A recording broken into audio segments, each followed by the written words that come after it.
Waafrika tuamkeni, tuamkeni. Mimi nasema kama mtu wa Mungu, Waafrika naomba tuamke. Sio kila mpigania haki, mpinga dhulma, mtetezi wa wanyonge anapokutwa na baya lolote anakuwa amepigwa na Mungu. Hapana. Hapana. Sio kila mpigania haki, mtetezi wa wanyonge, anayepinga dhulma na uonevu katika jamii, yatakapomkuta mabaya jamii mnajua kwamba amepigwa na Mungu. Hapana, hajapigwa na Mungu, anakuwa amepigwa na watu wenye makusudi mabaya. Anakuwa amepigwa na watu wenye makusudi mabaya. Katika Ayubu sura 29 tukianza na mstari wa 12, hiki ndicho kilichomfanya Ayubu akaingia kwenye mateso na maumivu makali yasiyoneneka namna ile. Ayubu sura ile ya 29 kuanzia mstari wa 12 anasema, kwa sababu nalimuokoa maskini aliyenililia, yatima naye na yule asiyekuwa mtu wa kumsaidia.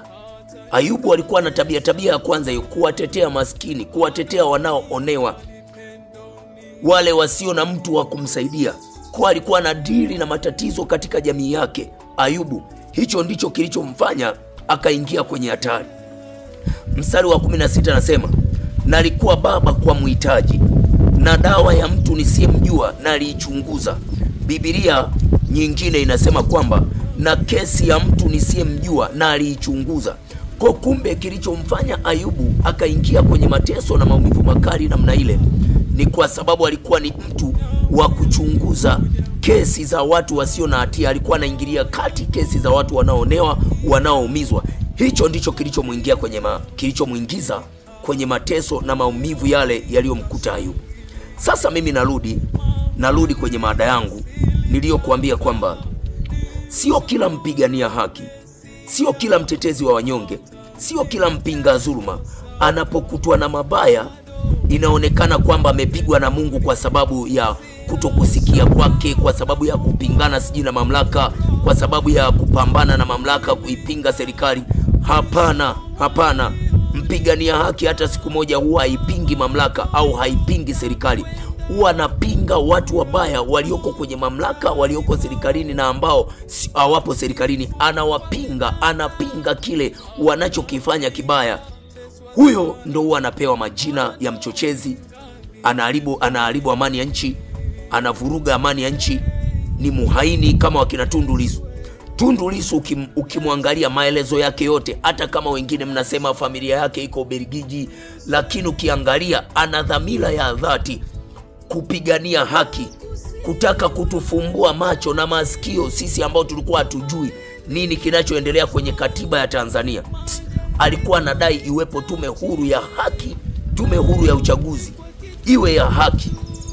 Hicho ndicho kilichomfanya akaitwa jina la muhaini. Amejaribu kutumia kila njia, akataka, kuna vipengele kwenye katiba ambavyo vimeshindwa kuleta matokeo ambayo yalitakiwa yatufikishe Watanzania mahali pazuri. Anajaribu kutufungua macho kwamba hii sheria hii haina makusudi mema, inatakiwa ibadilishwe. Mamlaka zimekaa kimya. Hicho ndicho kilichomfanya Tundu Lissu akaingia kwenye mateso haya. Mfano mwingine, yupo mtumishi wa Mungu Sifa.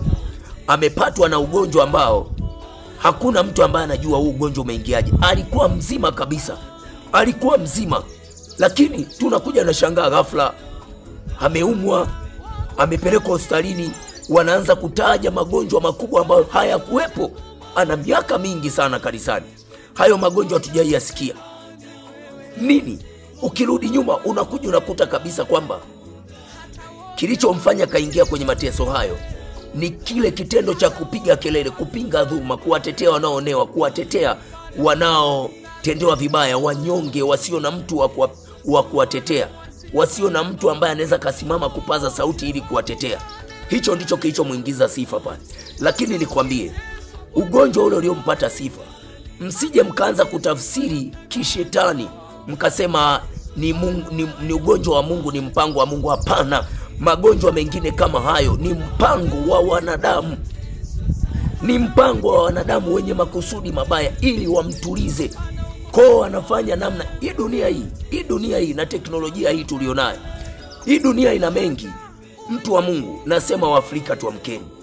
Msije mkaa mnadhani kwamba kila ugonjwa unaompata mtu ni Mungu anakuwa ameuruhusu au umetokana na Mungu. Hapana. Mengine yanatengenezwa, yanasababishwa na watu wenye makusudi mabaya ili kuwaziba kinywa, ili kuwatuliza wale wanaopigania haki, ili wale wenye makusudi mabaya waendelee kutetea ulaji wao wa kiuovu. Kwa hiyo mimi niwaambie tu, Waafrika tuamkeni.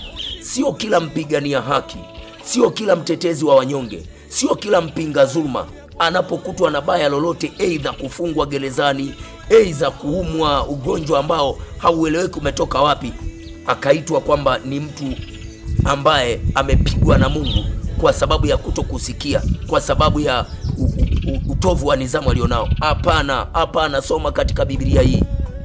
Soma katika Biblia hii. Utaona wengi walipitia mateso, walipitia maumivu kwa sababu ya kutetea wenye haki. Kwa Afrika tuamke kwa sauti moja. Waafrika tunauana wenyewe. Tuamke kwa sauti moja, tuwapinge hawa vibaraka wa shetani, hawa vibaraka wa wazungu ambao wapo kwa ajili ya kutetea maslahi ya wazungu, sio kutetea maslahi ya Waafrika. Tuwapinge. Tuamkeni Waafrika. Tuamkeni Waafrika. Tusidanganywe, tusije tukadanganywa na kupoza mioyo kwa sababu ya vijisenti vidogo ambavyo wanawapatia wale wote mnaoitwa chawa. Hivyo vijisenti hivyo havina thamani kuliko utu wa mtu, kuliko thamani ya Mwafrika alivyotakiwa kuishi. Kwa hiyo mimi nawaomba Waafrika tuamkeni.